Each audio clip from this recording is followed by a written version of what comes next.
5 to 10 minutes to tell my story and to tell what I have to tell you. Like, Mama St. Paul's Girls School එකේ grade 1 ඉඳන් O levels කරේ A levels කළේ ඒකේ O levels වල 6 days මම O levels ලිව්වේ dengue හැදලා ඉඳලා IDH hospital එකේ exams තුනක් ලිව්වේ. ඊට පස්සේ මම A levels වල select කරගද්දී මට ඕනයි ඉස්කෝලේ වැඩ කරන්න. මම ඒ කාලෙත් බාහිර වැඩ ඩාන්සින් අරම කර හිටියා. මට කරන්න ඕනේ කැපැසිටි එක මම දන්නා. ඒක නිසා මම තෝරගත්ත ආර්ට්ස් අනික මට කරන්න ඕන ස්ටැට්ස්. මම ස්ටැට්ස් ඉකොන් ජියෝග්‍රැෆි එක A levels තෝරගත්තා. ඒ කාලේ මම ඉස්කෝලේ ඩෙපියුටි හෙඩ් ප්‍රිෆෙක්ට්. ඒ අතරේ මම උගලන් දන්න නැති මියුසික් විශාරද මෙහි තියෙන. මම ඒක කළා grade 9 වලදී විශාරද උනේ. ඊට පස්සේ අපිට තියෙනවා සංගීත නිපුන් කියලා ඩිග්‍රී එකක් කරන්න. ඒකට ඉන්දියා යන්න ඕනි. මම 2017 18 19 කියන්නේ හරියටම A levels අවුරුදු 3. ඒ අවුරුදු 3 දෙසැම්බර් ජනවාරි මම ඉන්දියා හිටියේ. සර් ඉස්සර බයිනා මට එද්දි මම අම්මත් එක්ක ඇවිල්ලා මම ක්ලාස් එකෙන් යනවා. සර් කියනවා ඔක්කොම ඉවර කරගෙන එන්නකෝ ක්ලාස් එකට. නැත්තම් එන්නේ මොන හරි කරගන්න. අර සර් කියන්නේ අපිට අර දන්නවනේ වැඩ කරන්න කියන එකෙන්.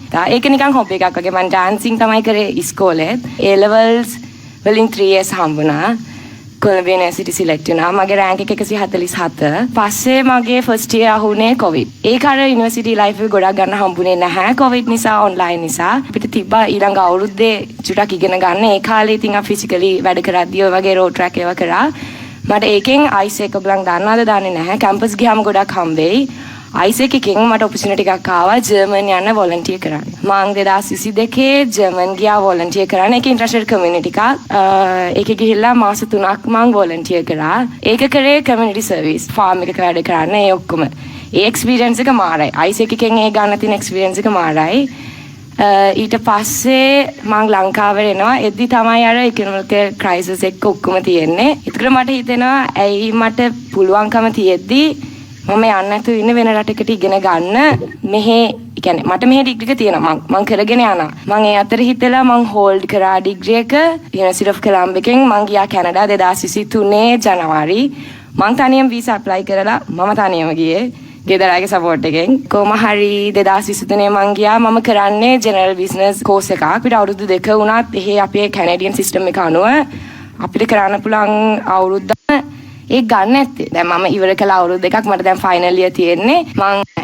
මට ඕන වුණා මොන හරි කරන්න. මම කැම්පස් එකේත් අපේ ස්ටුඩන්ට් කවුන්සිල් එකක් තියෙනවා. අපේ නිකන් කැම්පස් වල තියනවා වගේ. මම ඒකට ජොයින් වුණා. ඒකෙන් ලීඩර්ෂිප් ප්‍රෝග්‍රෑම්ස් කරා. කොහොම හරි මට මාස 4න් ෆේස් ඔෆ් ලර්නින් එක කියන්නේ මගේ කැම්පස් එකේ ෆේස් ඔෆ් අර මාසෙකට දෙනවා ප්‍රසිද්ධම ළමයාට. මට මාස 4න් එක ගන්න හම්බුණා. මොකද මම වැඩ කරා ඇත්තටම. ඊට පස්සේ කොහොම හරි මම ඩාන්සින් හොබි එකක් ඉදිරියට කරන්නේ මම කැම්පස් එකෙන් Got Talent select වෙලා Ontario Provincial Colleges Got Talent එකෙන් second place ගන්නත් හම්බුණා. ඒවා මගේ හොබි එකක් ඉදිරියට කරන් යන දේවල් එක්ක. ඊට පස්සේ කොහොම හරි annual leadership award ceremony එකේදී මට හම්බුණා හොඳම international student leadership award එක ඒප්‍රිල් වල.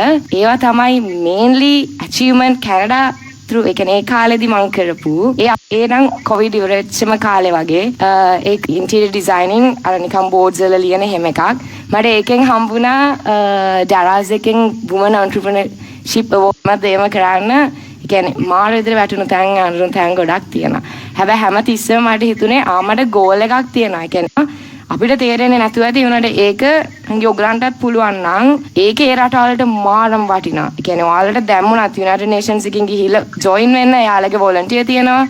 ඒ දේවල් මාරමට ඔයාලට තියෙනවා නම් එහෙම අයිඩ එකක් කරන්න. තියෙන හැම opportunity එකකම ගන්න වටිනවා. ඒ කියන්නේ ඔයාලට දැම්මුණත් United Nations එකකින් ගිහිල්ලා කියන්නේ ඒ කියන්නේ ඒකෙන් ගන්න පුළුවන් experience එකත් මාර වටිනවා.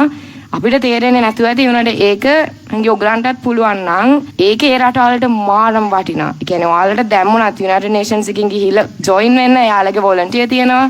ඒ දෙක කරන්න ඕනිනේ මෙහෙම මේක වටිනානේ. එහෙම කියලා තිබ්බේ නෑ. ඕලල්සුත් හරි ඕන shape එකේ 6As ගත්තා. ඒකත් මම අර අනිත් එහෙම තියෙනවා මම අර hospital එකේ ඉඳන් ලියපුවා. A levels පටන් ගත්තා. ඉස්සර මහතයි ඔයිට වඩා.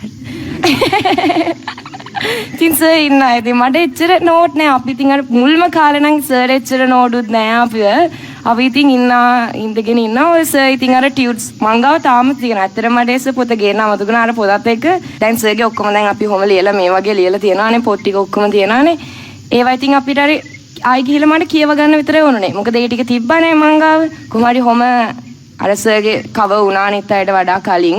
හැමදාම මං හිතන්නේ දැනුත් එහෙම ඇති. ඊට පස්සේ ආව රිවිෂන්. දැන් තමයි අර ලොකුවට මේක ආවේ දැන් මම වැඩ කරන්න ඕනි කියන එක. කියන්නේ ඒ කාලේ. දැන් ඔයාලා දැන් ඊළඟ කියන මං දැන් මෙහෙ එද්දි මම කොහමද යන්න ඕනි කට්ටියව හම්බෙන්න. මේ ෆස්ට් ටයිම් මං ගියාට පස්සේ ආපු ඒ අතරේ සර් මුල්ම ඉන්නවා. ඒ දැන් ඔයාලා දන්නවා. දැන් මට තාම මතකයි 2019 වුණත් මට තාම මතකයි මං කොහොමද පාඩම් කරේ කියන එක. විතරක් නෙමෙයි ඔයාලට ගන්න පුළුවන් සර් දෙන මේවා. හරි ඔයාලට හිතනවා නම් රටකට යන්න නැත්නම් මොකක් හරි ප්‍රයිවට් යුනිවර්සිටි එකකට යන්න නැත්නම් හරි මම යන්නේ ජයපුර මම යන්නේ කොළඹ එහෙම කියලා තියනවා නම් හරි ඒකත් එක්ක බලන්න. ඇතුළ දැම්ම බලන්න. තව මොනවද ඔයාලට කරන්න පුළුවන්? ඔයා A levels ඉවර වෙලා ඒ අතුරුවේදී උගලන්ට තියෙනවා මං ඉන්ටර්නැෂනල් රිලේෂන්ස් ඩිප්ලෝමා එකක් කරා BCIS එකේ BMICH එකේ. මොකද මට ඒ නිකන් කාලේ ඉන්න ඕනුන්නේ නැහැ. දැම්ම බලන්න. ඔය අතරදින් බලන්න ඔයාලට මොනවද කරන්න පුළුවන් කියලා. ඒ වගේම වොලන්ටියර් ඒ වගේ දේවල් කරන්න.